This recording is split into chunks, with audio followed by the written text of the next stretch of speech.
Friday, March 24th. Welcome, everybody, to the Aravosis Report. John Aravosis here, coming to you live from Washington, D.C. with the latest news from Ukraine. For today's show, as always, I will get the TikTokers rolling on my iPad. Go live TikTok. Hopefully that works. And we'll take a couple minutes for folks to arrive, because then it sends out the message to all you guys that I'm here. So let's mirror image. Maybe introduce yourselves, where you're from, while we're waiting about 2 or 3 minutes for folks to arrive. And then we get rolling. And I got my tea ready this time. My I Love New York mug that I got when I lived in New York. So therefore, it's not kitschy when you live there. I don't care anyway. I always love the I Love New York stuff anyway. I think it's cool. Hey, Donkey Shane. How are you guys? So what's going on, everybody? Friday, woo-woo. Kind of a overcast, rainy-ish day in DC. Very exciting. The dog is hiding in my bed, in my bathroom, actually. She doesn't like rain. Yes, I got my haircut, but that was like, now it's been 5 days. I think it was last weekend. I don't even remember. I think it was last Saturday, actually. Yes. So yes, haircut. Ears lowered, exactly. Oh, man. Yep, more serious stuff going on. We're not really going to talk about that, though, because that has nothing to really do with Ukraine. But yes, Syria is being fun now, isn't it? Or Iran, I should say, is being fun. Ontario. Biden is in Canada today. Gracias, Ernon, or Vernon.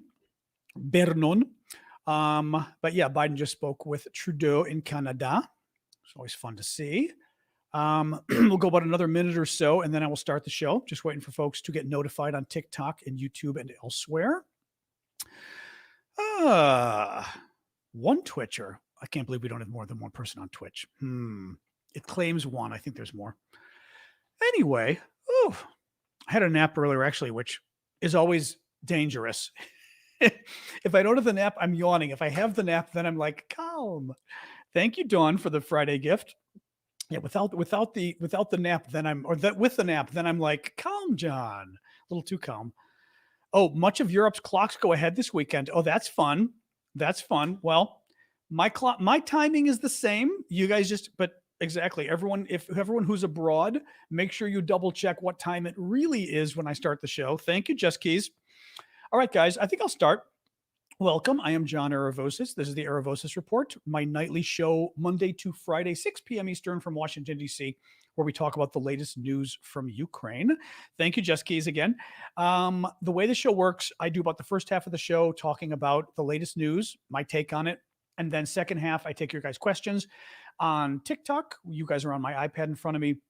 You can submit questions via the Q&A link that is in my profile. The rest of you over there from YouTube and everywhere else, use the comment box at the bottom of the screen. I do very much appreciate your guys' gifts, because I do this full time and I do it for free. And the only ones who are paying are you. So you're the ones paying my bills. So thank you for that. So actually the way you do that is exactly on TikTok, as you just saw from Sig Sauer. Gifts on TikTok, very welcome. Again, you help pay the bills, and I will always try to do a shout out when I see the gift. Thank you, Dr. Shane, for that. And for you guys, obviously, super chat, super stickers, etc. You can ask questions anyway. Obviously, I'm not charging for questions, but if you want to help Big Pharma, oh, honey, if I were being paid by Big Pharma, I'd be living in a much bigger apartment for starters. Big Pharma, like, where did that go? Big Pharma? I didn't know Big Pharma had a position. Big pharmaceutical companies are saying, yes, the international drug companies are very interested in Ukraine update. Thank you, Alan, for that. All right, guys, let me get rolling.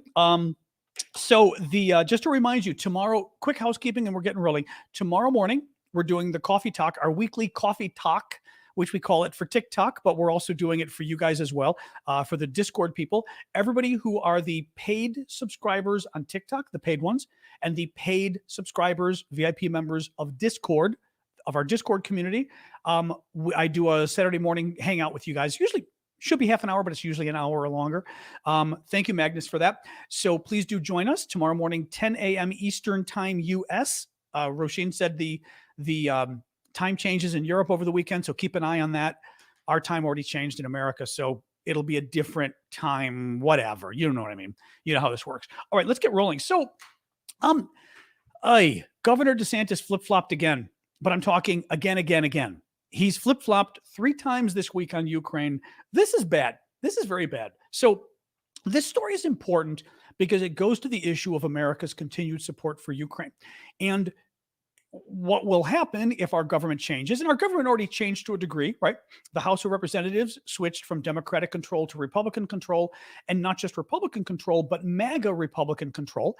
And the MAGA Republicans are not good on Ukraine because Trump himself is not good on Ukraine. He tends to be pro-Putin. He is pro-Putin. I'm being diplomatic. Trump is pro-Putin and very anti-Ukraine for a lot of different reasons. What had happened then is the Fox News crowd jumped on, Tucker Carlson, et cetera, and the MAGA Republicans in Congress did the same thing because they keep trying to curry favor with Trump and Fox News. DeSantis is Republican governor of Florida, going to be a Republican presidential candidate. He hasn't announced yet, but it's clear he will be. But for technical reasons and how the accounting works in America, sometimes it's better for these candidates not to announce that they're running yet. So he has not officially announced that he's running yet, but he clearly is. DeSantis is Trump's biggest competitor so far for the nomination. They are the leaders of the pack, Trump and DeSantis, pretty close. DeSantis has been dropping a little in the polls, but pretty close to each other. Thank you, Jake. If you had a question, feel free to throw it in there. DeSantis used to be very pro-Ukraine. Back in 2015, he was very critical of President Obama. Russia had just invaded the year before. Remember, 2014, Russia invaded and stole the territory of Crimea in southern Ukraine, made it Russia, even though it's not Russia, but they claim it's Russia now. DeSantis, very upset at Obama, said the U.S. should be giving weapons to Ukraine. We should be helping Ukraine fight Russia. We should treat Russia the same way Ronald Reagan did, as the enemy, as the evil empire, Cold War. He literally quoted Reagan. DeSantis was, give the weapons and beat the bejesus out of Russia. Come to a couple weeks ago, DeSantis finally puts out a big policy statement about Ukraine and goes on Tucker Carlson's show on Fox News. Now, Tucker Carlson being the lead guy on Fox News who hates Ukraine and loves Putin, right? Goes on the show, and what does he do? He bashes Ukraine. And I'm trying to see if I have here what he said. Yes, DeSantis goes on Fox News' show and says, the Ukraine war, it's just a territorial dispute, and it's not in the U.S.'s national interest to care what happens there. Well, number of Republicans beat the bejesus out of DeSantis. Op-eds in the paper, some top Republicans. A couple days later, DeSantis weighs in and says, wow, I was misunderstood. This is a big deal, this conflict. Russia, bad. Putin, evil. Putin, war criminal. Putin should be, I'm paraphrasing, but he was said each of these topics. Putin is evil. Putin's a war criminal. Putin should be arrested. All of Ukraine should go back to Ukraine. Even Crimea should go back to Ukraine. So we were all like, oh my God, this is great, right? I mean, Trump, really bad, but the other guy, really good, and I said during the show, I praised him.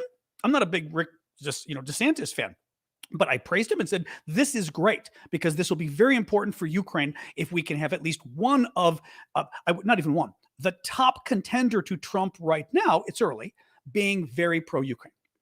So what does DeSantis do? Clearly, he heard from more of the MAGA people who beat him up. He flip-flopped again. Folks, he's changed his position 3 times this week. Now, DeSantis is now bad on Ukraine again. Let me read you what he said. He's talking about weapons going to Ukraine and saying how it's a waste to send our weapons. It's bad to send weapons to Ukraine. Listen to this. If you're sending all this stuff over, by stuff he means weapons, this stuff over, what is that doing to our current weapons stockpiles here in the United States? And the fact of the matter is they're declining. Well, yeah, anytime you fight a war, your weapon stockpiles are declining. Your stuff gets less because you're using your stuff to fight the enemy, right? So the idea that again, feel free to disagree about the war. Feel free to disagree about whether you think America should or shouldn't be involved. I happen to think America should be even more involved. So I disagree with Biden on that fact, right? I can disagree with you, but those are valid concerns. But your basis for opposing the war being, hey, if we get involved in this war, we'll have fewer weapons because we'll be using them. That's just idiotic. I'm sorry, that's just stupid stuff. Of course, it's like saying, I made cake tonight for dinner, guys, but we're not going to have the cake, because if we eat the cake, then we're not going to have much cake left. And you're going, well, but I thought the point of the cake was, to eat it. Like, it doesn't matter if we have fewer. I mean, again, it's crazy. And as somebody just pointed out, a lot of the weapons that are being sent are old weapons, right? We're sending the old M1A ones that we've got in storage. We're not using them. It's really, I'm hold on, let's see here, Jake. Oh, okay. Love the show. Thanks, Jake. Okay. You didn't have a question. Very disturbing. Now, his second quote, and the second quote was the very first thing he told Tucker Carlson around 3 weeks ago. So he went full circle on the talking points here. Listen to this. I care more about securing our own border in the United States than I do about the Russia-Ukraine border. And it seems like the establishment, the guy went to Harvard, and I think Yale too. I think both Harvard and Yale. It seems like the establishment ignores the problems we have here at home. Okay, first of all, this guy is the establishment. I mean, he went to freaking Harvard. I wish I went to Harvard. I mean, come on. He's the governor of Florida. He's a top Republican leader. I mean, come on. Okay. But also using that crazy argument, which is, it's a MAGA, by the way, it is literally a MAGA talking point. And again, my problem here isn't with MAGA. My problem is Trump has basically perverted MAGA into being an anti-Ukraine vehicle and a pro-Putin vehicle. That talking point about why is it that we're helping Ukraine, but we should be helping America instead in our border? Well, I got news for you. None of the weapons we're sending to Ukraine are really weapons that we would be using on the American border. Literally, nobody has said, well, we were going to send M1A1 tanks to the border with Mexico, but now we can't because they're going to Ukraine. I mean, no one, right? We were going to send HIMARS to Mexico City, but it's just, I've told you guys before, one thing that ticks me off the most with politicians is, or actually people in general, Glenn Greenwald, I think, is this way, meaning I think Glenn's kind of a liar a lot. I don't like people who lie. And I include my definition of lie, trying to trick you into agreeing with me rather than just getting you to agree with me by literally getting you to agree with me, right? And I think that's what DeSantis is doing here. He's playing the game of trying to convince you we won't have enough toys for ourselves if we use our toys in Ukraine. Very nice gift there. Who is that from? Alan. Thank you, Alan, for the dancing Adam. I know that's a very nice one. Thank you. And we could go on a tangent here and talk about why it is, for example, that having fewer weapons isn't a bad thing. Because, for example, if we're using 5% of our defense budget to destroy 50% of the Russian military, that's pretty darn good, right? That's a pretty good investment, considering that our defense budget exists for three main reasons. 1, China; 2, Russia; 3, terrorism. I mean, there's lots of other reasons, but those are the big three. If we can get rid of one of those, which is Russia, or at least degrade them for the next 10 years with only 5% of our budget, woo, that's pretty freaking cool. In any case, I'll stop with the DeSantis thing, but only to say what worries me here, what really worries me is that this is, this is where the Republican Party, a portion of it, is heading. And I think it's very dangerous. So it's, we shouldn't be making national security decisions based on the fact that the guy who's president is Biden, so that, you oppose Ukraine because Biden's the one that's working with Ukraine. That's BS. That's just BS. All right. Nordic Air Force. This was kind of cool too. So, I'm sorry, real quick. Cliff Wolf. Thank you, Cliff. Let me find your question. Don't you believe, he had a super chat question, which I always get to those. Don't you believe that to end this war, Ukraine must wage absolutely ruthless defense and offense? USA folks don't realize that to win, you must be evil. To win, you must be, what's the word I'm looking for? Moral and ethical. Ukraine doesn't have a choice there. Thank you, Lucy. They've got to abide by the rules of war, the Geneva Conventions, etc. Unlike Russia, they've got to treat prisoners correctly. There was a story out today from the UN of both the Russians and the Ukrainians actually killing prisoners of war, allegedly, which is bad. So they shouldn't be doing that. The Russians shouldn't either. But I would argue the Ukrainians themselves are being as ruthless as they can be. The problem is we're not. Correct. And that's the problem. We're playing a game, I think, and Biden's doing this. And I'm not, and by the way, although Biden haters, don't jump in when I say, oh, Biden's screwing up. That's not the point. Because again, Trump would have screwed up even more. This isn't a political thing here. The point is that Biden is going halfway in and not all the way in. And I think one of the biggest ways to screw up something in life generally, but certainly foreign policy, is to go halfway in. It's trying to be half pregnant, as we say, the joke we make here. And basically saying, well, I'd like to win the war, but I don't really want to win the war. I want to stop Russia from winning, but I don't want Ukraine to win, because if Ukraine wins, then Russia might get mad. So you just kind of do things halfway, and halfway, yeah. By the way, you keep doing it halfway, and eventually people just get tired. And again, eventually people don't want to supply Ukraine weapons anymore because we've dragged it out too long. So anyway, very bad news. But yeah, I'm with you. It's just, but I think it's, again, the problem I think overall is that Biden, and not just Biden, I think it's France and Germany too, the leaders, that is, are afraid that Putin's going to get angry. And if Putin gets angry, he'll do something bad. All right, Nordic Air Force. So this is kind of cool. Thank you for the gift, Alan, John. The leaders of the air forces in the 4 Nordic countries, Sweden, Norway, Finland, Denmark, have gotten together and combined their air forces. Well, combined them as one joint air force.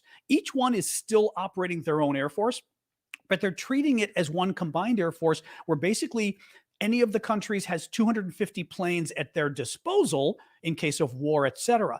They're basically creating their own mini NATO for Air Force purposes, or as I called it, Viking, or somebody called it actually on TikTok earlier, Viking Air. It's pretty cool. With the combined force of the 4 countries having 250 fighter jets, they will be equivalent to the size of the Air Force that Great Britain has, or that France has. So pretty cool. And they did this because of the Russian threat. So once again, Putin's whole thing backfired on him, because he's now pushed the 4 Nordic countries closer together. Thank you, Bonnie.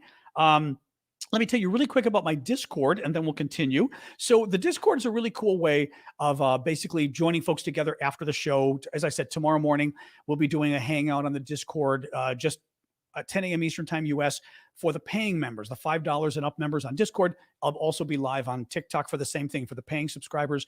And one of the ways I raise money for Ukraine, because we've done now we're probably at $85,000 of fundraising we've done for Ukraine, at least for humanitarian stuff, for military as well. One of the things we do additionally, which has been another maybe $6,000 right now, has been auctioning cool Ukrainian things off on our Discord. And I take the auction proceeds and I split them halfway. Half of it goes to Ukraine. Half of it goes to support my work, because as I said, I'm doing this full time. I'm doing it for free. And you guys literally pay my bills and help me keep doing this. So one of the ways we've been doing it is not selling, but auctioning off cool stuff on Discord. As always, I will show you really quick the stuff we're auctioning off right now. Cool Ukrainian bracelet made by the Ukrainian government to honor the Azovstal defenders. Very cool. Is Azovstal. Limited edition. They don't make these anymore. Some pieces I broke off of the Berlin Wall in 1989 when I was doing arms control work in the U.S. Senate on an official delegation. I've got provenance for that. Very cool wall magnet. That's also a matchbook honoring the Russian warship Go F Yourself image, which you guys might recall, the Moskva. You all know the Russian warship Go F Yourself. So it's a picture of a soldier flipping off, the Ukrainian soldier flipping off the Russian. And the other cool thing is some coffee mugs that are also the Russian warship Go F Yourself. And the other one is the tractor pulling the tank, but all from Ukraine. So if you can help out, appreciate it. It's discord.aravosis.com. We've got about over 1,600 people on the Discord. It's free, but if you want to pay, that's always nice, because it helps support my work. So thank you. You can find all of the links of things I talk about in my TikTok profile, in the URL in my profile. Thank you, Dankeschön, for that. And on YouTube, etc., bottom of the screen where it says aravosis.com. You can that's a list of my links. So thank you, guys. All right, let's keep going. So Medvedev strikes again. Remember, I've been talking a lot this week because he keeps doing crazy stuff. Dmitry Medvedev, or as I say, as the French say, Dmitry Medvedev used to be the prime minister and president of Russia. He is still very high up in the Russian administration. There was some concern I was reading in the last day. Oh, thank you, Mishka. Appreciate the sail away. There was some concern in the last day that Medvedev could even be, Putin might elevate him really further because he's one of the only people Putin trusts. And he could even be the guy that takes over after Putin, which is really scary because Medvedev is crazy. I mean, Putin isn't crazy. Medvedev is, I think he's got psychological problems. This guy, I mean, exactly. Everyone says he's an alcoholic, and he probably is, because this guy was the big liberal. And I mean that in the American sense, not the European sense. He was the super moderate 20 years ago. He was the guy that was the great hope of the West. We thought, oh my God, somebody's taking over that actually wants to, make Russia part of the international community, wants to, stop Russia being so crazy, stop attacking your neighbors. And now with Putin, he's gone off the deep end. He's a nut job. This guy literally, and I mean literally twice a week, he's threatening the West with nuclear war twice a week. I mean, I should have written them down. He's been doing it this week. He's threatened twice, 2 or 3 times this week. I think he's threatened nuclear war, which is why we talked to him before. He did it again now. This time he's upset about Crimea because the Russians seem to be growing in concern that the Ukrainians might be able to get my little map here.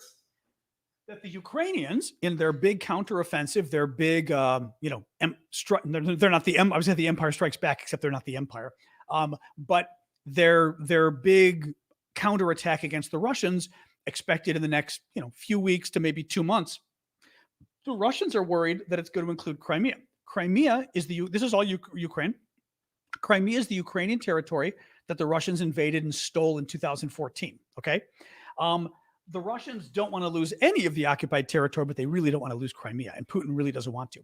So the Russians like to make threats about nuclear war. They've done it before.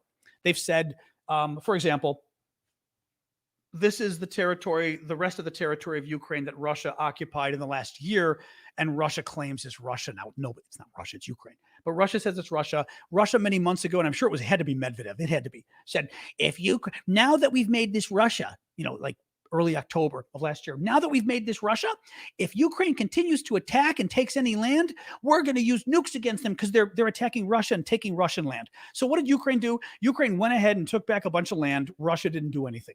Then they said, but if you attack Crimea in the south, that's really, really Russia. And we're definitely going to use nukes then. So what did the Ukrainians do? They blew up a bunch of places in Crimea. Then the Russians said, but if you go across the border in the north, right? Like up here, this has always been Russia up here. So you better not shoot anything up there. So the Ukrainians shot some suicide drones, blew things up. The Russians did nothing in response. This is all they do. So yeah, Medvedev jumped up again and said that if Ukrainians attack Crimea and try to take it back, this time it'll be nuclear war. We'll use all our weapons. Guys, I hate saying I don't know. I don't know what these guys are thinking. I just don't know what they're thinking. Nobody thinks they're serious. I mean, nobody, as I've told you, the nuclear war threat means absolutely nothing. I really do. I mean, some people think, we should take it very seriously. I don't take it very seriously. If they use their nukes, we use our nukes and the world ends. Yes, that bothers me. But the point is, they know that. And they won't be using their nukes because there's literally no reason to use them because we'd use ours in response.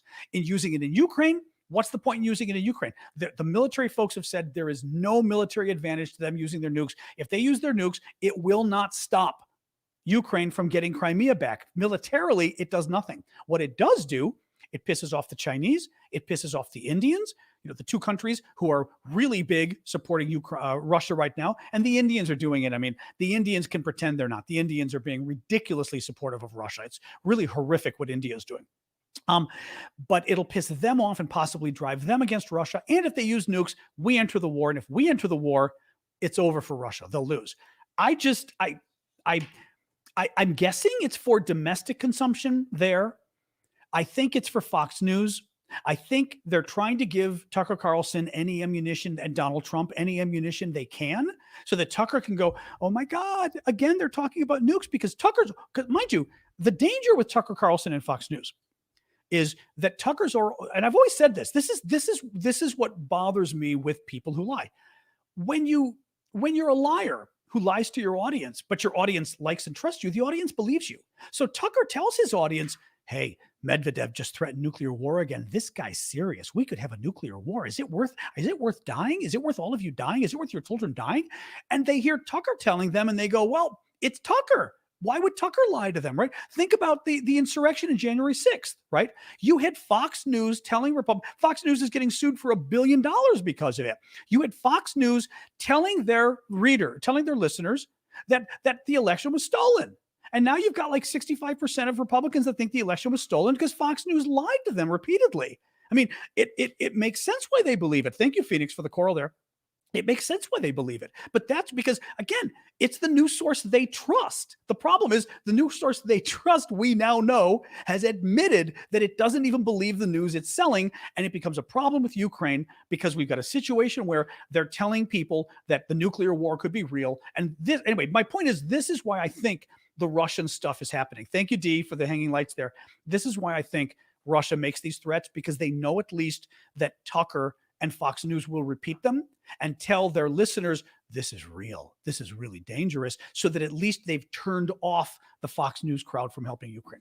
That's my guess. It's bad, though. I mean, it's really bad. Prigozhin. So Prigozhin, I'm really enjoying the trouble that Prigozhin's been in. So Yevgeny Prigozhin is the Russian head of the Wagner Group, which is a mercenary group, paid military, basically.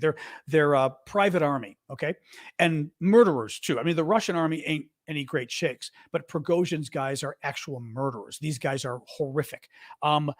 He's been getting into trouble because he had this private military group. He went to fight in Ukraine alongside the Russian military. Putin wanted him there. Putin told him, oh, you can go and you can get, soldiers out of the prisons. We'll let you go. And you can ask in the prison and say, hey, if you fight for us for 6 months, Putin will pardon you and you won't have to, you won't have to fight anymore, and not fight anymore. You won't have to serve your prison term. So Prigozhin was one of Putin's best buddies, right? Very much so. Well, Prigozhin got too big for himself. He kept bragging about how great he was, how great his forces were, how bad the Russian military is, how bad the Russian Ministry of Defense is, how poorly the Russians are executing the war. And I'd said this months ago, after a while, who's he criticizing, right?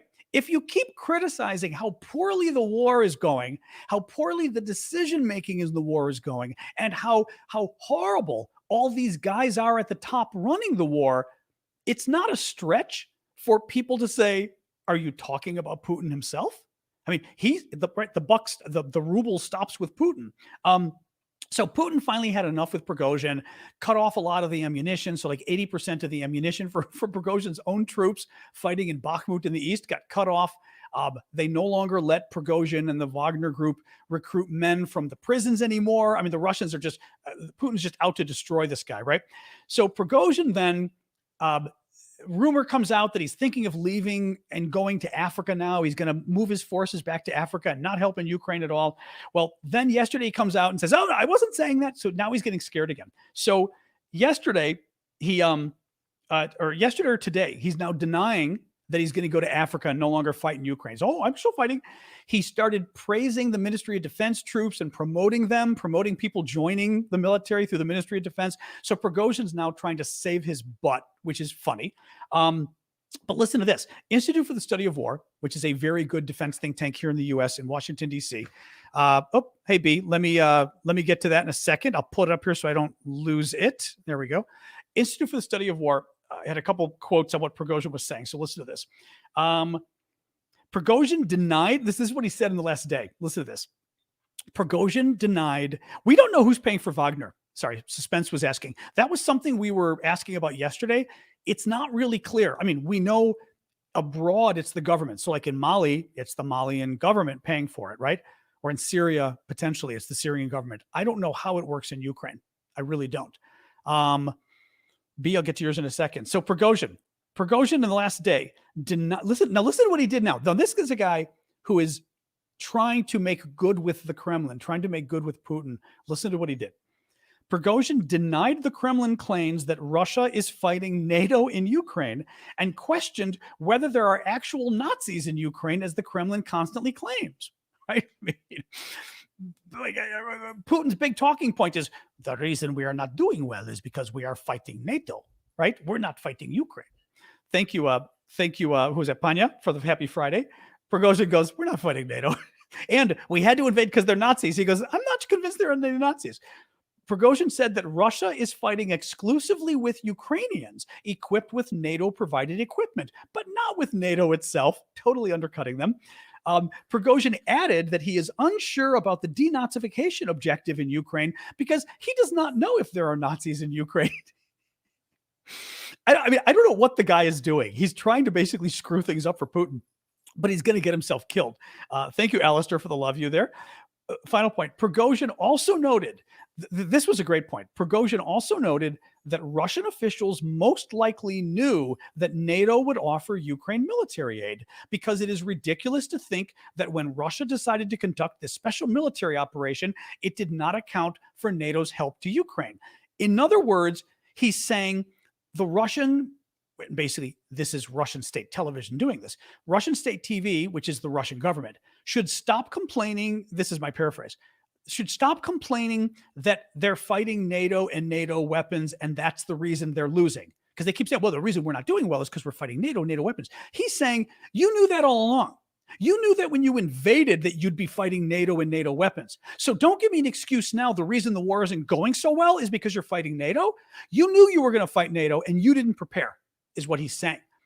These are not the words of a man who is avoiding getting thrown out a window.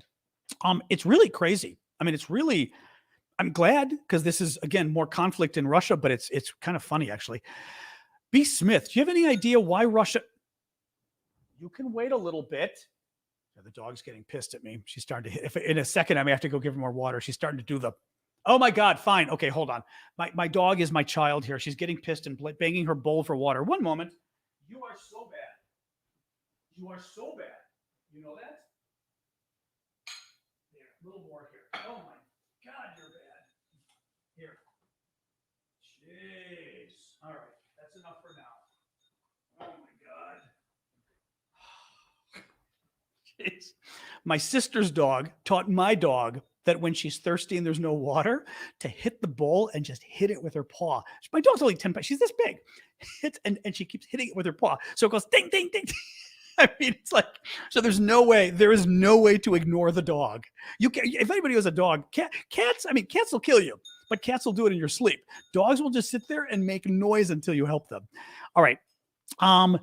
Any idea why Russia is moving some of its naval fleet into the Arctic? Oh God.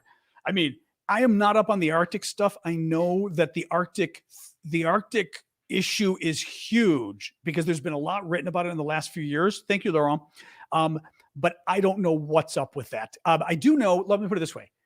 I believe there are minerals and maybe even oil up there that Russia wants to get.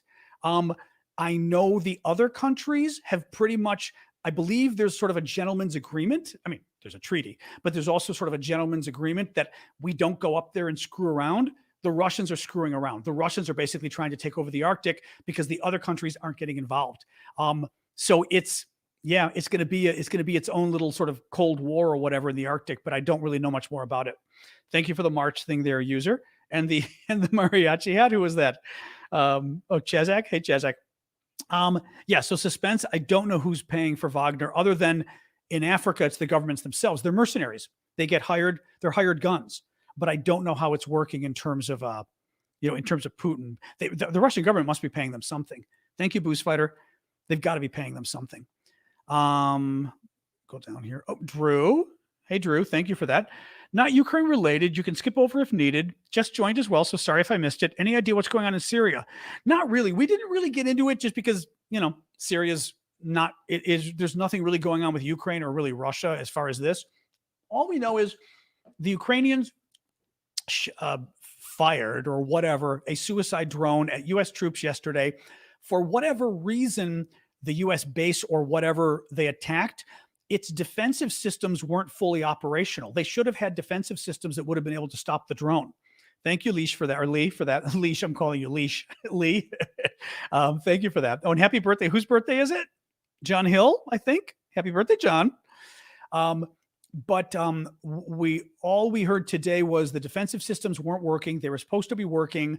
The U.S. fired back at some facility, again, affiliated with the Iran or with the what is it? The IGR was it IGRC, IRG, IRGC. I always get the letters mixed up.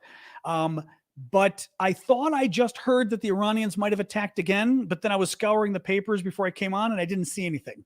So, our response was supposed to be enough that it taught them a lesson, but didn't provoke another response from them. It's a little weird, though. It's a little weird the Iranians are doing this because, again, we've got the ability to blow the hell out of them if we really need to. Thank you, Tattooed Mom, for that. So I'm not sure.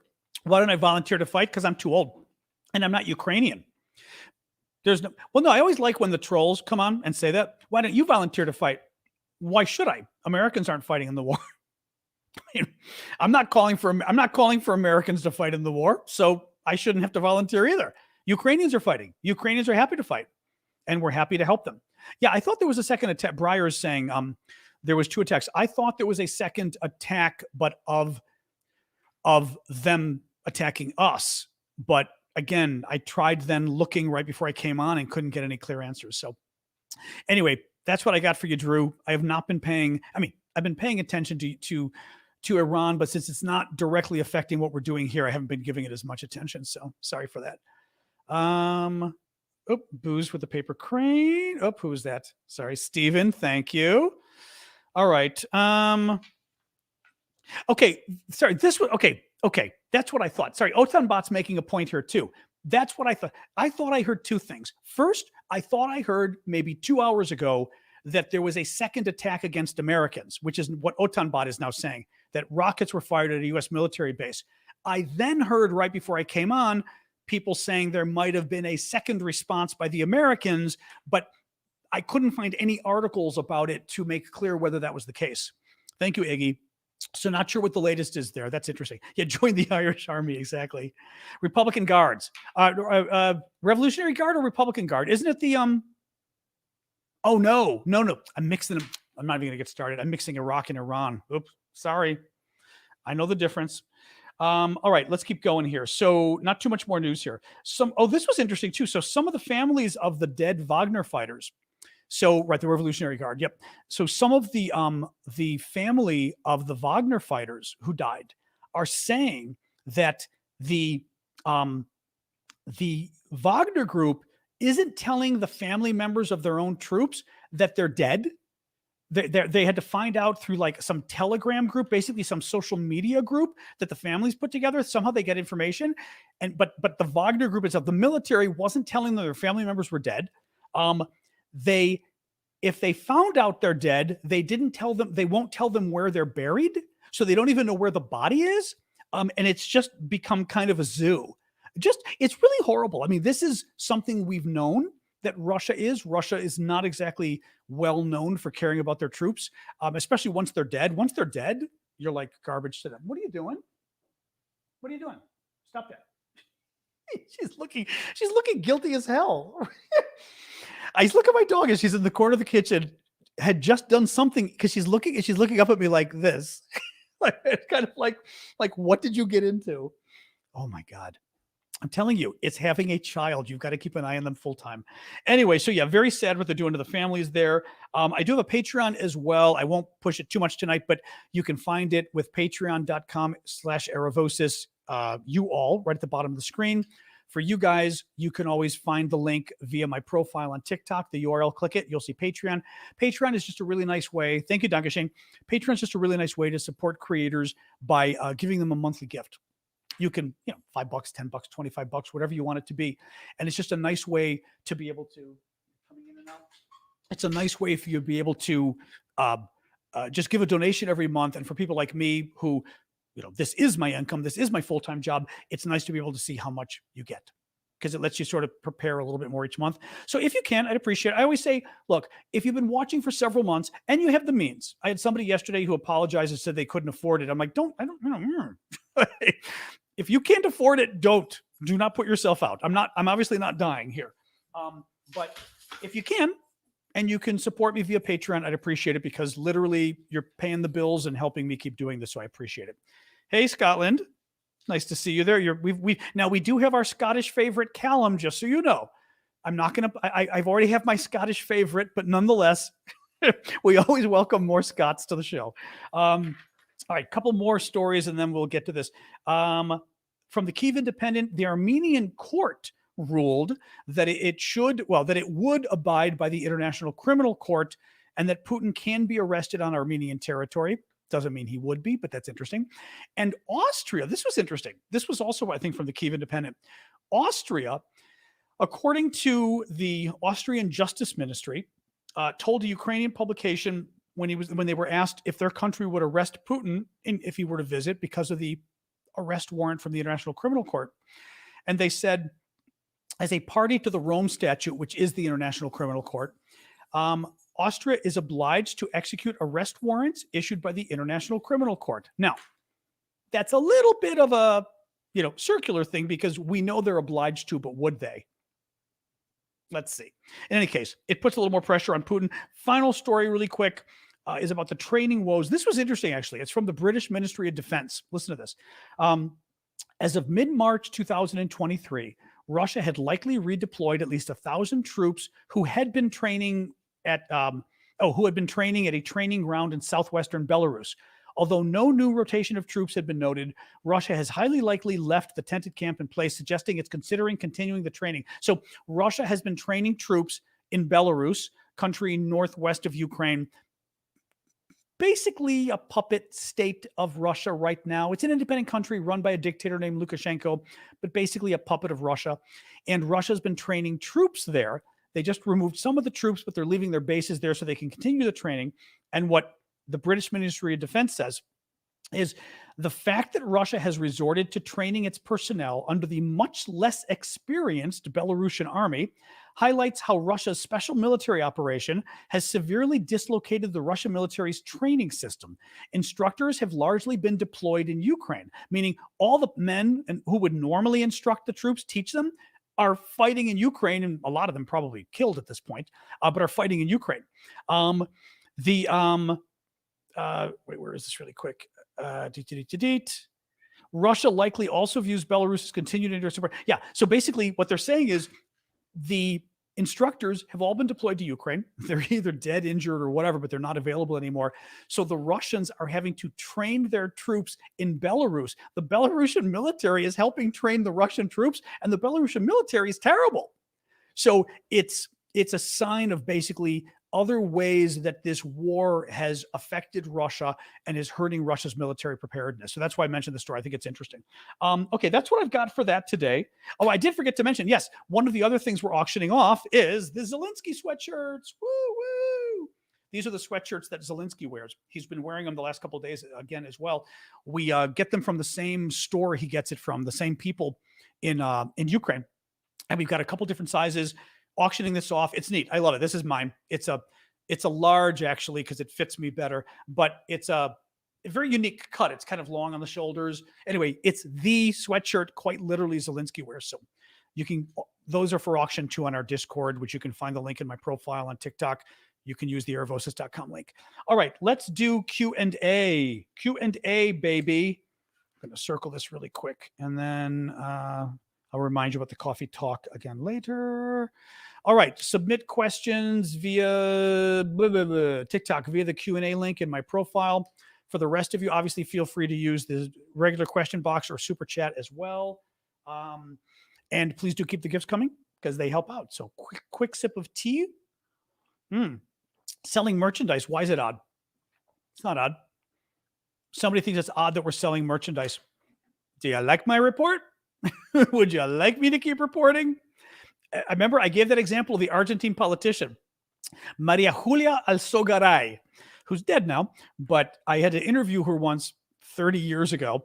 And she was telling me that when she would campaign, very pretty woman, very smart woman, right wing, she was campaigning. And she said, I was walking by this construction site. I think I said, maybe I was asking her about sexism. I don't know what it was in Argentina. I was working at the U.S. Embassy at the time as a intern, and I had to interview her. And she said, I was walking by this construction site, and the construction men yelled down at me because she was running for president at this point. She goes, they yelled down at me. They recognized, said, Maria Julia, pero qué culo. Like, Maria Julia, what a nice ass you have. And she goes, and I love because she goes, and I turned to them and I said, you like it? Te gusta? Votalo.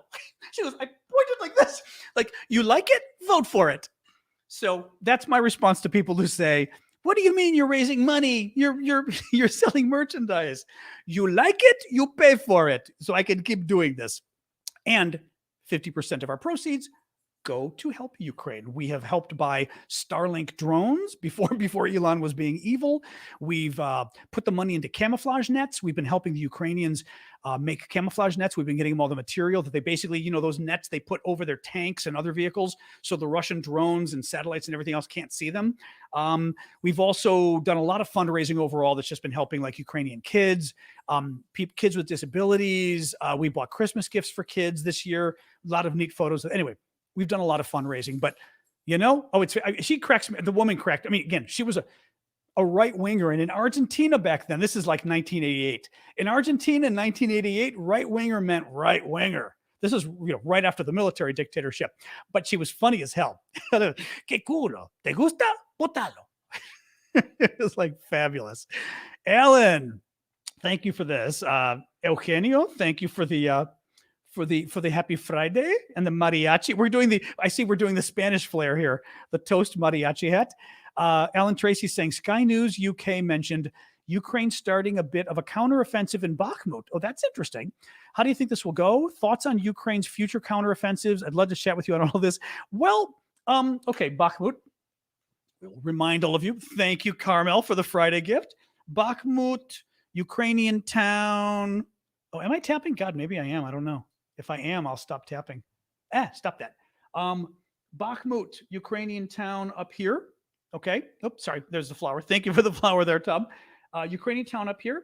They've been fighting for like 7 to 9 months over this town. The Russians are insistent on getting it. The town doesn't matter. It just doesn't matter. There's no reason the Russians should be pushing for it. The Ukrainians defending it, however, is not a bad idea. Because what has been happening is typically when you defend, okay, yeah, I just did, Alan. I see your thing about the map. That's cute. Typically, defenders have an advantage. Okay, thank you, Kanausi. You typically use more men. You have more casualties, more deaths. The guy who's attacking than the guy who's defending, especially like in an urban environment like a city or a town, because the person defending can hide in the rubble of the buildings. They can hide if buildings are still intact. They can hide, second, third floor of a building, peeking out a window. You're on the street, going street by street. You won't see them and you'll get killed. So typically, the attacker in a situation like that in Bakhmut should be losing 3 troops to every 1 troop the defender loses, meaning 3 Russians die for every 1 Ukrainian. In fact, NATO says that 5 Russians have been dying for every 1 Ukrainian. The Ukrainians say it's 7 to 1, but I figure, we'll be more conservative. We'll go with the NATO number. So 5 Russians dying to every Ukrainian means the Ukrainians say, you know what? They won't admit that Bakhmut doesn't matter because it would be rude of a Ukrainian president to say that. But rather than, well, basically what they're saying without saying it is, yeah, it doesn't matter, but we've got to fight the Russians somewhere. And why not fight the Russians in a town where the Russians are getting destroyed, right? Where the odds are better, right? What was it? May the odds be with you, or be forever with you, whatever. I'm already forgetting my Mockingjay quote, but Hunger Games. But the idea is, if the odds are best of all fighting in this town for Ukraine, you might as well fight in that town. So that's why Ukraine's been fighting. We don't know why the hell Russia's been fighting there, because they've been losing a lot of men. Now, what? Let me look really quick. So what Alan was saying? Oh yeah, the counteroffensive. I don't know. We've been hearing that a Ukrainian counteroffensive could start sometime in the next 4 to 8 weeks. That would be end of April, end of May. The problem, and by counteroffensive, I mean the big fight back. May the odds forever be ever in your favor. Thank you, Cynthia. I knew it was something like that. So that's the idea, right? Is the Ukrainians have been saying that they would fight. They would launch their counteroffensive in the next 4 to 8 weeks, but we shouldn't believe them. because obviously, what benefit is there for the Ukraine to tell the Russians when they're going to counterattack? I think it's misdirection. It might be happening earlier. It might be happening later.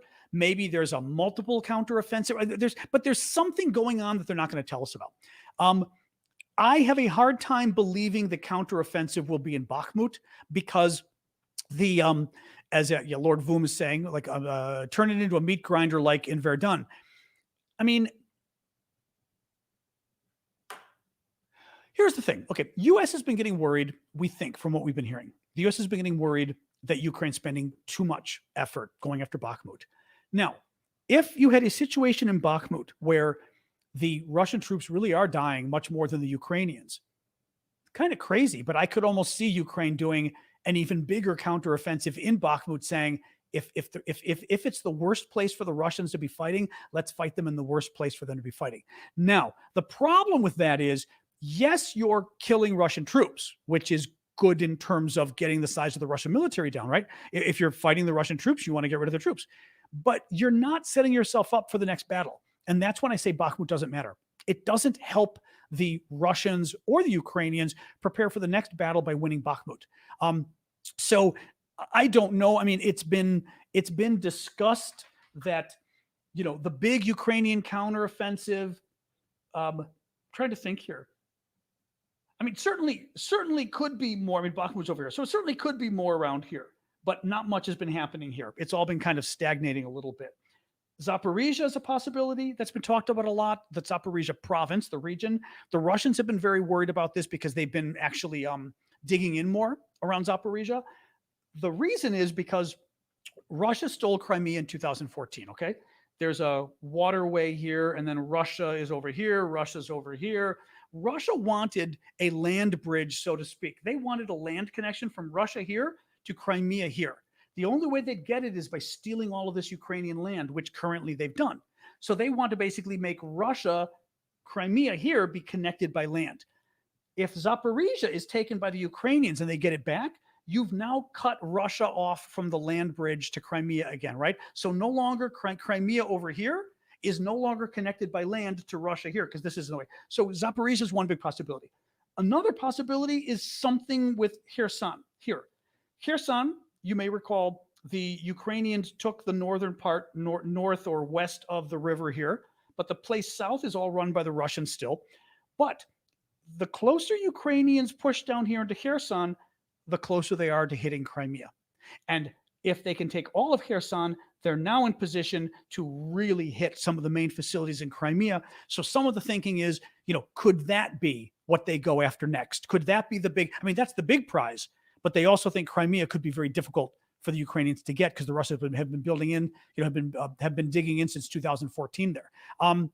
So there's, I mean, I don't know. I just don't know. I don't know what I think, whatever the counteroffensive is, it's going to be a surprise because they're not going to want us to know, but I just don't know. Sorry, you had, I saw, you got the map. Okay. I got that for you. And with that in mind, in terms of losses, would Ukraine struggle with future counteroffensives with the higher casualties? I mean, depending what you're asking there. Oh, hang on. We've got a very nice gift here. Oh, I've not seen this one before. This is a nice one.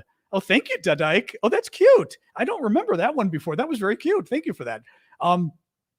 The latest numbers that came out that were kind of somewhat like NATO or whatever were that Russia has lost 200,000 troops to death and injury both. So some are alive, but they're injured. Ukraine has lost 100,000. Okay. Thank you, Dankeschön, for that.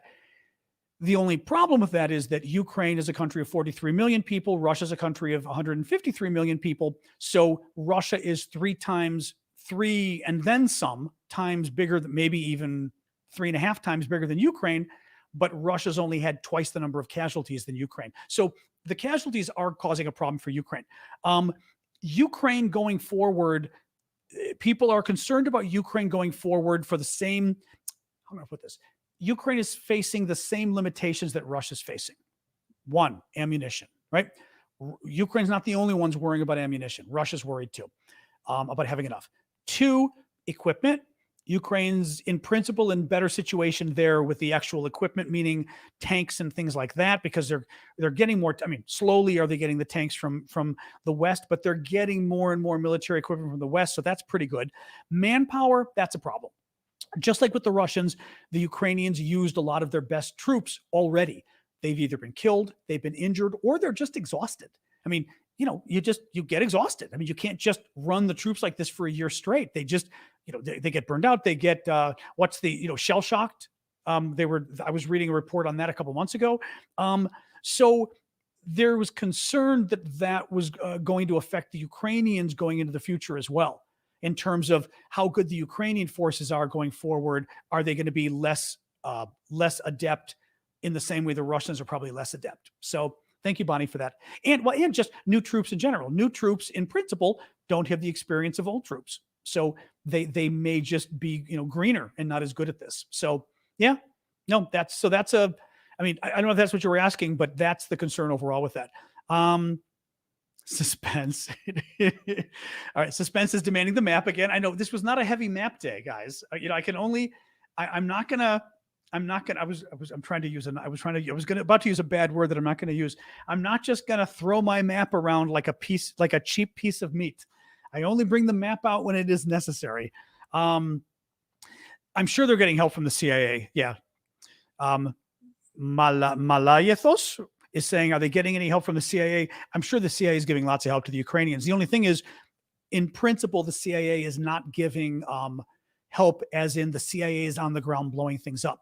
The CIA is going to be, training, helping them figure out what to go after, helping them figure out how to blow things up, although that's the military as well. Counter-espionage, certainly.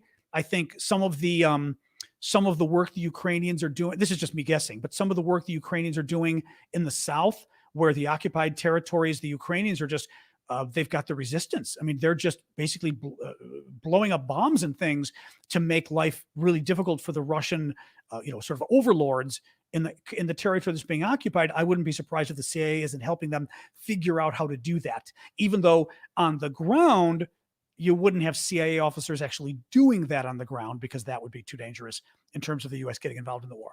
But yeah, I'm sure we're helping them, but we're never going to know how much we're helping them. But I'm sure we're helping them a lot. What else we got? More questions. Actually, let me pull up a TikTok question. We'll go a little late today because today the news went a little late too.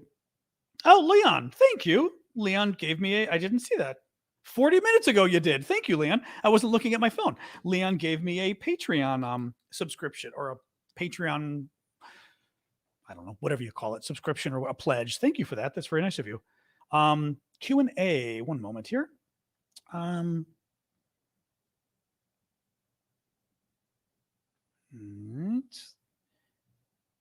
Yes. Do you think Ukrainian generals and U.S. generals talk? Yes, a lot.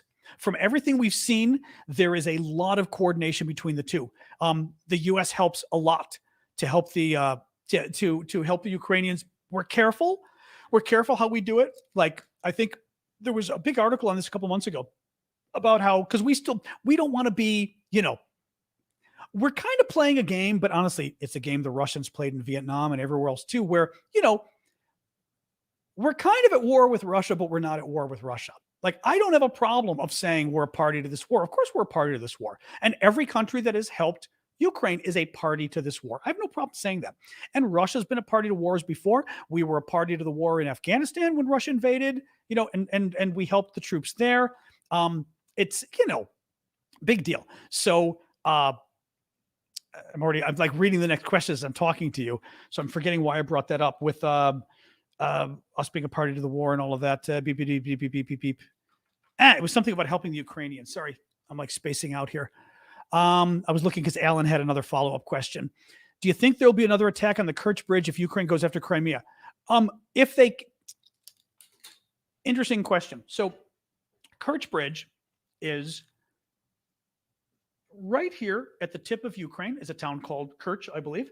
And there's like a 12-mile spread, which, I don't know, 17 kilometers, whatever that is, between here and then Russia. So mainland Russia starts over here, it goes up here, blah, blah, blah, and then lots of other places. So Russia is all here, and then here you've got some water, and then Russia continues here. So because Putin wanted to connect his little trophy, Crimea that he stole from Ukraine to Russia, he had a bridge built like 2018 or so. Very proud of the bridge. A few months ago, I don't know if it was October, whenever it was, someone blows up the bridge and basically stops traffic on it, kills the rail traffic. It's still being repaired. It looks like the road traffic, at least a lot of it's repaired, but not all of it. It's they're still using ferries and stuff. It's still not clear what happened. We certainly believe Ukraine did it. But it's a little weird. Let me put it this way too. We haven't heard, even thinking about it today, you don't hear the Russians talking about the Kerch Bridge. You don't hear the Russians exposing what Ukraine did, exposing how Ukraine did it. Maybe it was the Ukrainians. There was talk at the time that maybe it was also Russian Ministry of Defense or it was either the security services embarrassing the Ministry of Defense or the Ministry of Defense embarrassing the security services. Basically, whoever was in charge of the bridge, the other branch of the Russian government or the other ministry tried to embarrass them by blowing it up, which Russia being Russia is entirely possible. It looks like it could have been a suicide bomber, which is kind of crazy. Because that's kind of wild in Ukraine. We just don't know how they did it. And the reason I bring all of this up in response to the question of would the Ukrainians do it again is it depends. Do they have the capacity? If they used a suicide bomb or a truck bomb, which it looks like they did, it was because Russian security was really lax, right? Thank you, Gator Girl, for the flowers. Russian security isn't going to be as lax in principle after the bridge blew up. One hopes they're smart. Hope they're not smart enough, but you'd think they're smart enough to at least tighten the security. So it depends if they're able to. I know when people were talking about the HIMARS cannot reach the Kerch Bridge yet.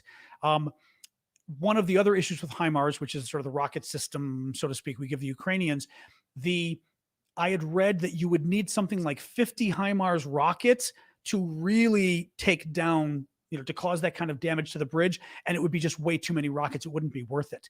So the question becomes, does Ukraine get some kind of weapon system or develop one or has one, thank you, Timothy, that allows them to actually take that bridge down again if they get close enough or whatever? But it certainly would be very helpful. Sorry, I wasn't sure if you're saying, so the Kerch Bridge is going to be right here where my finger is.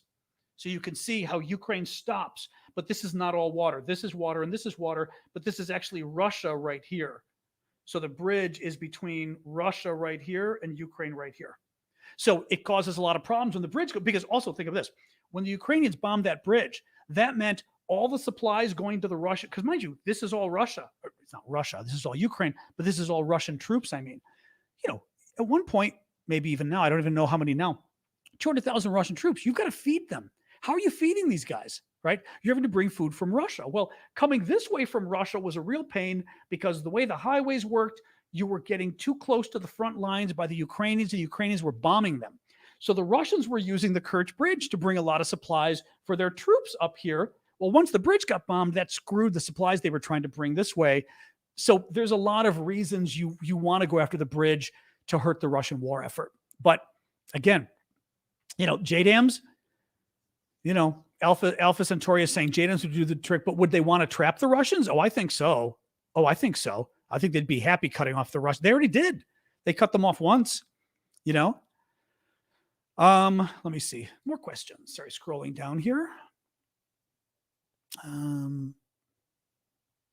Well, okay, Kelly's raising something interesting. I don't know what's going on with this. Kelly's saying that she saw a video from the BBC purportedly showing Russian tanks crossing the Kerch Bridge heading back to Russia. There was a report I saw before I came on with you guys, but it's just one report that it looks like some of the Russian administrators, in Crimea, because again, Ukrainian territory, Russia stole it in 2014, so they administer it like it's Russia, claiming that some of the Russian administrators were leaving and going back to Russia, like where it's safer, like they were afraid of a battle coming in Crimea. I'd like to see more reporting on that before I believe it, but I don't know. If Russia were winning, you wouldn't have to write it in all capital letters, Mr. Troll on TikTok. Just saying. That's like Medvedev. I am going to nuke you, and I'm going to say it 3 times a week for a year and not do it. If you're going to nuke us, you're not going to say it. What would that be? 159 times? Well, not 159. It's more than 159. It'd be whatever. Yeah. Anyway, you're not going to be, 2 times, 3 times, 150. Yeah, 159. You're not going to say it 159 times in a row and not do it. So, yeah, if Russia were winning, you wouldn't have to write Russia's winning. All right. Alan, you're on a roll today. Do you think Crimea will ever return to Ukraine? I don't know. I feel like any negotiation will end up with that remaining Russian. That makes me sad. I may keep you late. That's all right. Thank you, Truthful, for the cap. General Hodges, former American general, big deal, thinks that Ukraine can get Crimea back. He thinks they can. He said back in February, absolutely and he thinks they could get it like in the next year or something. Part of that is going to depend on whether we give them the right weapons to do it. But they could get it back. I honestly feel like, there's 2 things going on. One, the Biden administration really doesn't want Ukraine to get Crimea back. They don't. I think it's a combination of they think that the Russians have been dug in so much. The Russians took it in 2014. So they've had 9 years now, almost, to put all of their defenses in, which makes it harder to attack, right? For us to attack. Oh, hello, Fall Candle Otanbot. I've never seen that one. Thank you. I'm guessing that's a nice one since I've not seen it before. Thank you for that. That was cool. So I was going to say with Crimea. So my guess is the Americans are worried that it would be very difficult to get it back, and that would therefore cost us a lot. We would have to give a lot of support to Ukraine that would go on for a long time to get Crimea back, and we're worrying about how long we can go. Second of all, I still think Biden is worried about pissing off Putin. And it may be because General Milley's in his ear. I don't know what, but Biden really doesn't want to piss off Putin. And he really thinks Crimea is a red line. Maybe Putin even told him privately, you go after Crimea and I'm going crazy or whatever. And Biden should have told him, it's not yours. You went after it first. Don't give me this crap. I think he really should have. He should have just told him, no, it's not yours. You gave it away. It's Ukraine's. We didn't nuke you when you took it. You're not nuking when Ukraine gets it back.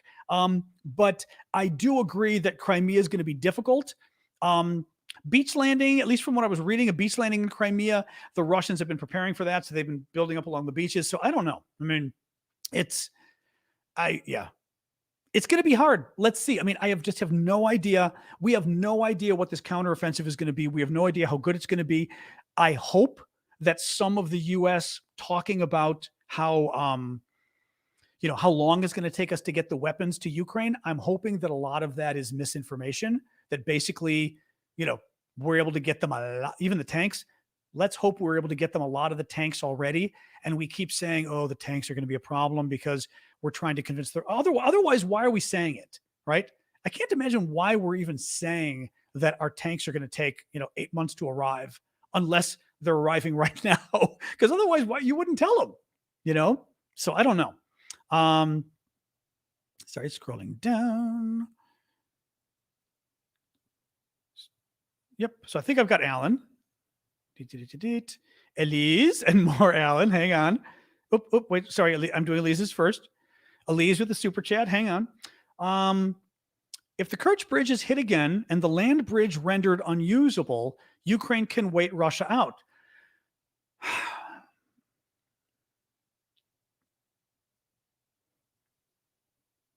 Interesting. Well, okay. So what she's saying is that basically, let's say this is Ukraine's big counterattack, Ukraine's big attack that they're planning possibly in the next few months. Ukraine takes Zaporizhia, the province here, back. When they do this, they've now split up the Russian forces that are here, the occupying forces that are here, and the occupying forces that are here.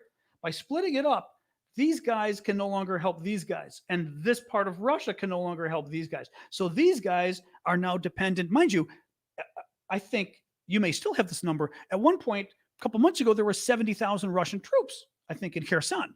These guys needed to be fed 3 meals a day. That's 210,000 meals a day. that they had to get to the Russian troops, right? Those were coming up via Crimea from the south. So what she's saying is if the Ukrainians make their counteroffensive, taking Zaporizhia, so they've cut off this from this. So now these guys are totally dependent on getting their supplies from Russia, well, here, but Crimea is dependent on Russia here, and then you blow up the bridge again.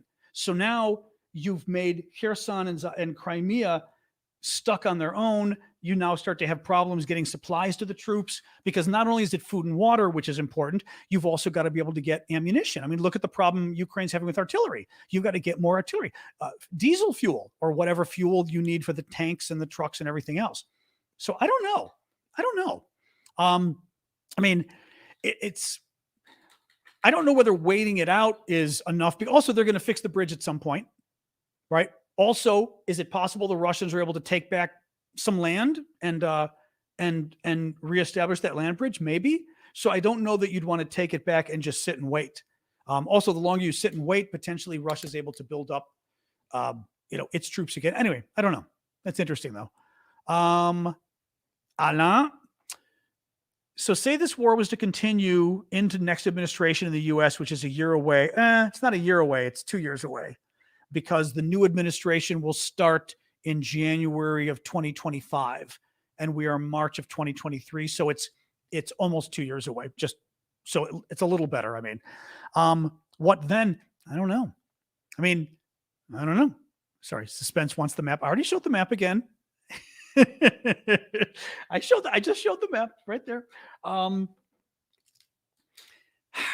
We don't know because look, there's concerns about America supporting the war long terms, just in terms of American public opinion, right? And whether people are going to want to keep doing it. 2, clearly the polls are showing support dropping. Support is still majority support for the war, but it's dropped. That's an ongoing concern. 3, Republicans in the House. Let's see what they're able to pull off in the next 2 years, because probably we're going to have more money, appropriated or authorized or whatever, whichever it is in the House, but more money put forth for Ukraine, later in the year. Let's see what the House Republicans do about that. And then the question becomes who wins the presidential race? Is it Biden or a Democrat, or is it a Republican? And if it's a Republican, is it somebody like Nikki Haley or even Pompeo's being good, who are being very good on Ukraine, or is it somebody bad who like Donald Trump or Rick DeSantis, depending what day of the week it is? Today, Rick DeSantis is bad. Yesterday, he was good. The DeSantis thing, by the way, I always like to tell this story. When I was working in the U.S. Senate back, when I was a youngin', like 30 plus years ago, and I'm working in the U.S. Senate, and I'm new there, like 1989, working for a Republican Senator, Ted Stevens, and I'm riding the elevator going up, and the senators had their own elevator.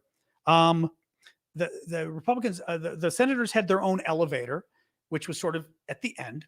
So the elevator opens up, somebody gets out or whatever. I'm standing with another staffer because waiting to go up one floor, and we see a senator come walking by because he just got off the senator's elevator. So our door, and literally it was like a vignette out of a movie, but like a 13-second movie, right? So our elevator door opens, somebody walks out, 2 of us are sitting there, and maybe it takes 8 seconds for the door to close or whatever. The door's sitting there.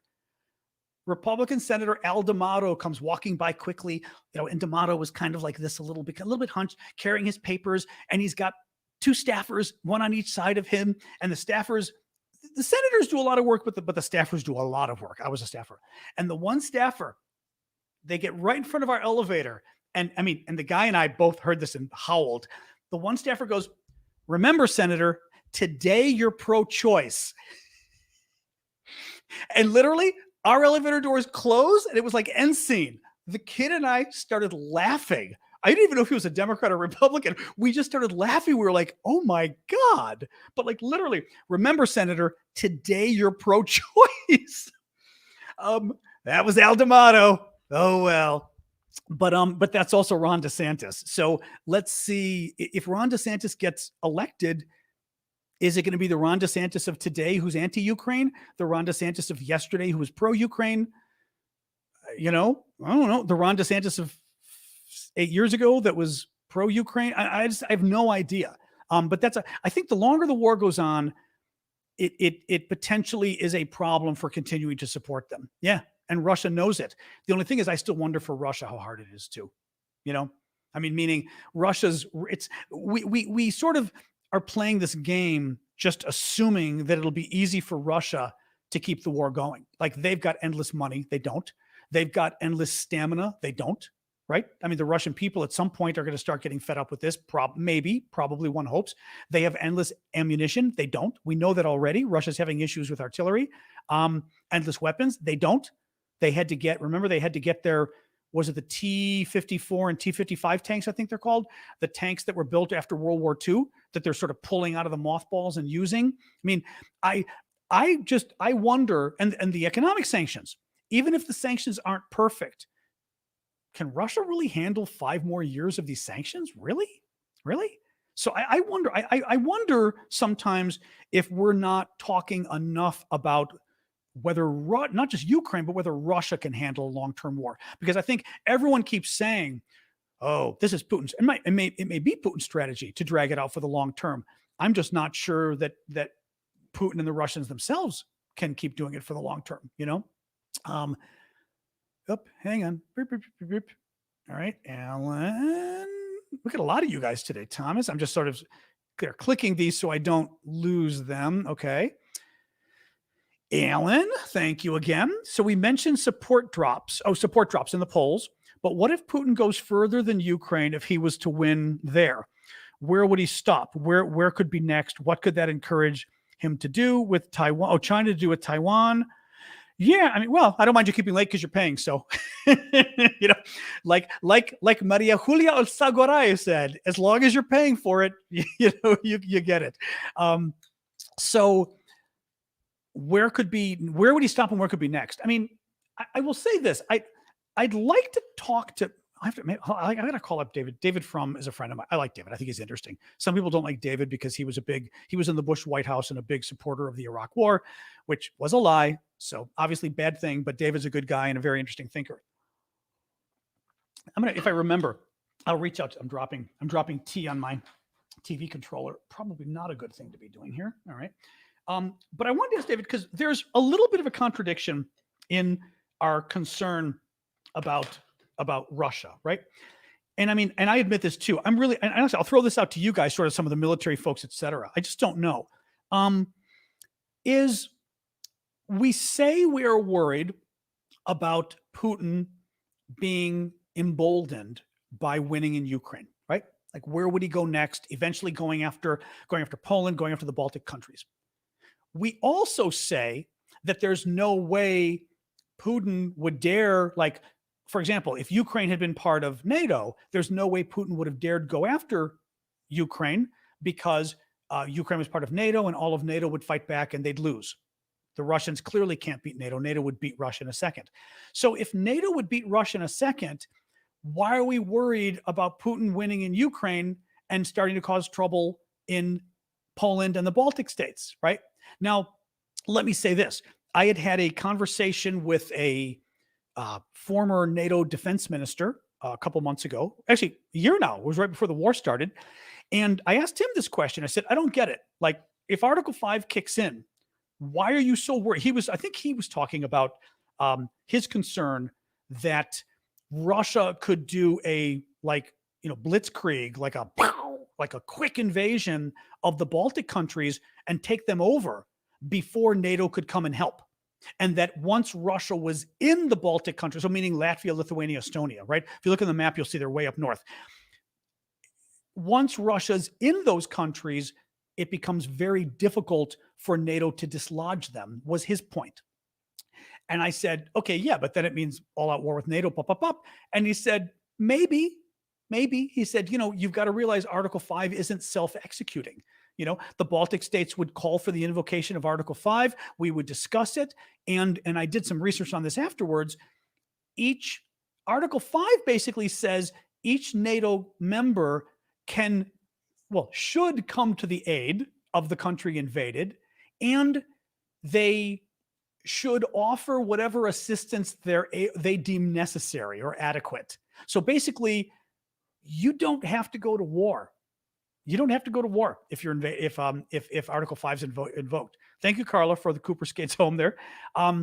So that was his concern. His concern was that Russia could very easily take the Baltic states, that it would be very difficult for us to dislodge them. And my guess is, not every country getting involved. Okay, Hungary, clearly. And frankly, by the way, if Donald Trump is president, I'm not convinced Trump would get involved. I'm not convinced he would. I think he might not have a choice but to put some sanctions, but he's not going to go invade Europe because the Russians took Poland or the Russians took the Baltics. I don't think he would. So anyway, but I'm just throwing this out there because I think it's an interesting question because we sort of think both sides. We think NATO is a surefire deterrent because the Russians can't beat us, but then we also think if Russia wins Ukraine, it's going to come after us.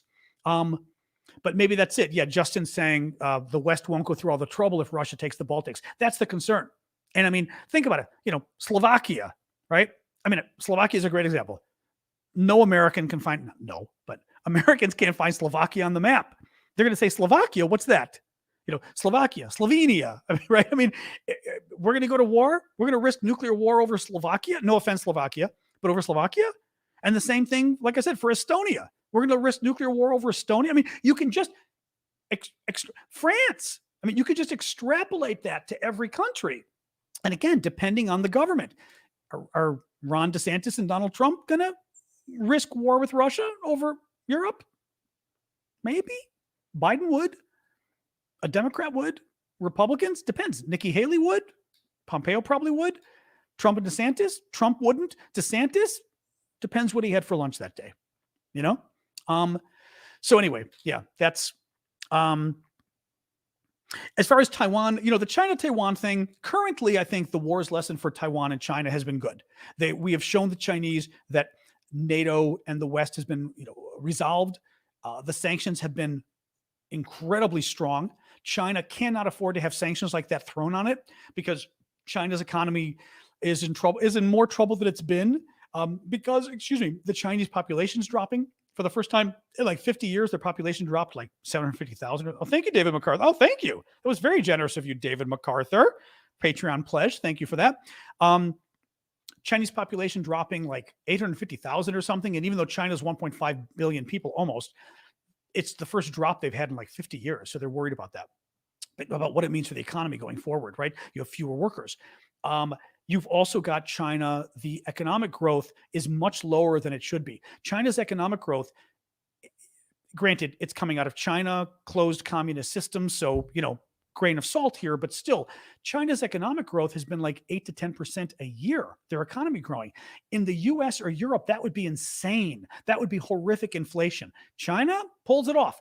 China's economic growth for the last 50 years has been that it's now 3%. For us, 3% is good. For China, that's horrific. Again, big country, lots of people to feed, some wealth, some poverty. Like they've still got to pull the country up and they need massive economic growth to do it. They don't have that. So China is very worried, we think, about what happens with Russia if they were to help Russia and we slap sanctions on them. But what also happens if they invade Taiwan? Because if they invade Taiwan, there's going to be massive U.S. sanctions. We're going to war if they invade Taiwan at this point, but there's also going to be massive U.S. sanctions. So, currently, I think the lesson for China is you really don't want to mess with this. But there's also a concern of, you're right. Well, but if you hold on for 2 or 3 years, that might be enough. Now, the only other thing I'll say for China is Republicans hate China. All the Republicans hate China. The Communist Party of China, So you start playing into that. And like in the American psyche, communism, bad. I still think communism bad. So you start to play into that in the American psyche. It is literally the Communist Party of China. Americans understand fighting and defeating communism. So I think China would be wrong to think that us pulling out of Ukraine in 2 or 3 or 4 years means we would pull out of Taiwan in 2, 3 or 4 years if they invaded. I think because it's a communist dictatorship, you would see, again, we'd have all the Republicans on our side for starters. And then it's only a matter of convincing the Democrats. But I think Democrats would too, because Taiwan's a big deal in terms of the computer chips and everything else. Thomas DeTank, good to see you again, Thomas. Bloomberg is reporting the Kremlin is trying to contract about 400,000 soldiers and is going to concentrate on blunting Ukraine's offensive attacks. Well, okay, that's interesting. So without having seen the story, first of all, okay, I did see that Russians were looking at trying to contract a lot of soldiers come April 1st. Now, April 1st is their normal contracting period anyway, but I want to say the usual number might be 150,000 twice a year for their contract soldiers. I remember that basically. It was like 300,000 a year, twice a year. This is the one part. It's twice a year, April 1st, and then whatever, add 6 months, October, whatever it is. So normally it'd be 150,000. If they're contracting with 400,000, that's a lot. The problem is, as we're already seeing, Russia had to send 1,000 troops to Belarus, an army that is a joke, to train Russian troops because Russia couldn't train them at home. They don't have any men left. Thank you, D. Where is Russia going to train 400,000 troops when it can't even train 1,000 of them, right? I mean, Russia's sent all of its men to Ukraine. A lot of them have been killed and injured. They don't have the men to do the training anymore. They don't have the weapons for 400,000 men. They don't have the logistics for 400,000 men. So there's a real issue there. Now, having said that, what Russia could try to do is just sit it out, like you said. Could Russia just put so many men in uniform, even if they're not well trained or whatever, just put so many men into all of the area in Ukraine that they occupy. So all of this, and just, if you've got literally 500,000 men you've put here, it's just a pain for the Ukrainians to get rid of them. Even though the Ukrainians could beat them, maybe, it's a lot of people you're having to kill and go through. And they're hoping that just takes so much time and effort that the Ukrainians no longer get support. I mean, that's my guess of what you're describing there, that when it says they want to blunt the Ukrainian offensive, it's put as many men as you can from Russia in, and maybe after a while, in not even inertia, what's the word I'm looking for, is it's just sort of like, it's like squatting, that the Russians have sat there for so long. If the Ukrainians can't get rid of them, it becomes a fait accompli. I don't know. No, Ukraine will still try to get them, but the question is, now mind you, as I said, it's going to take a while to get that many men there, and they're not going to be well trained. So there is that. All right, Alan, at some point we're going to have to stop, Alan, but I appreciate this. Sorry, make sure. Okay, I just checked down to make sure there weren't any other ones for anybody else. I didn't forget. Hang on a sec. Let me pull that up. Alan, who's my great benefactor today. What do you think of these rumors to Putin's health? Not much. And that being a reason behind him trying to resurrect the Soviet Union? I don't think so. I mean,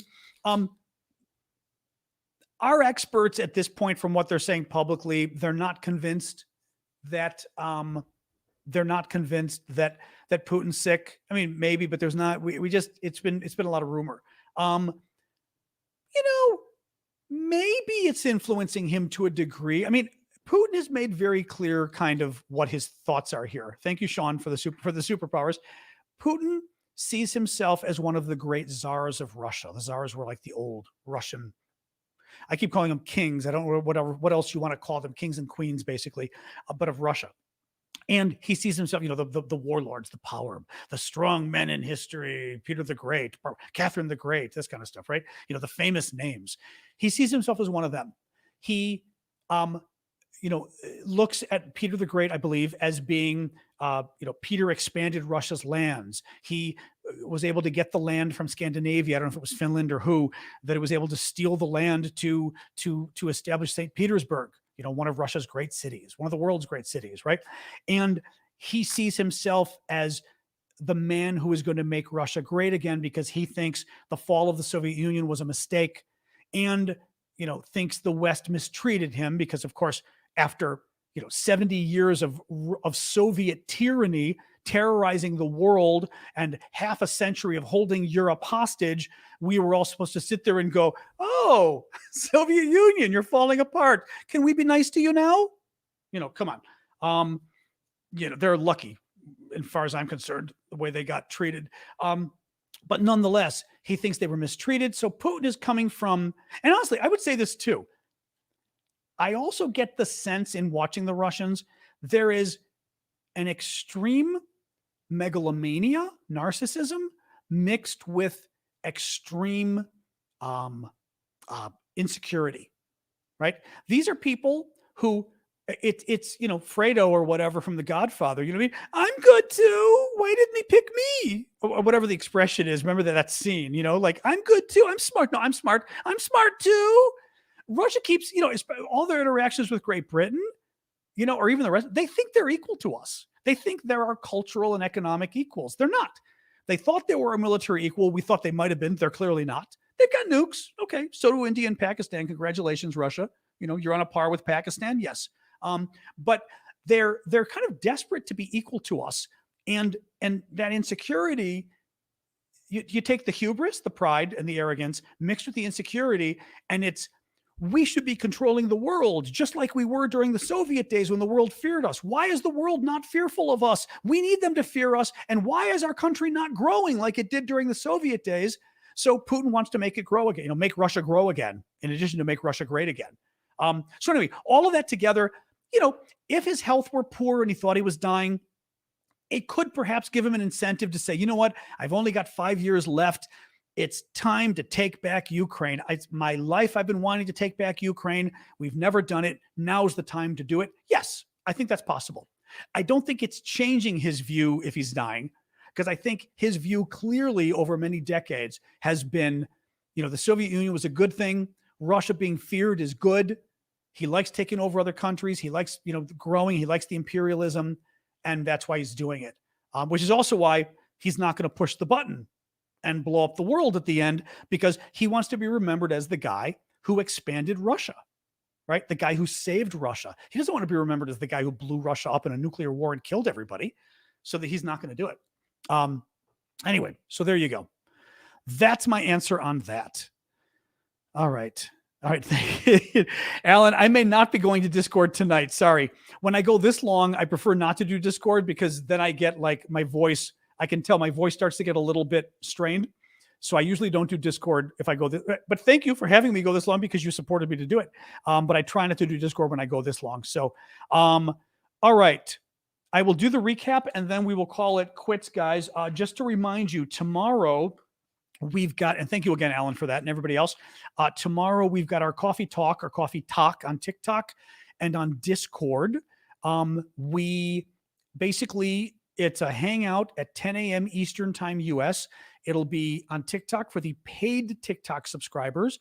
It'll be on Discord for the paid Discord subscribers, $5 and up.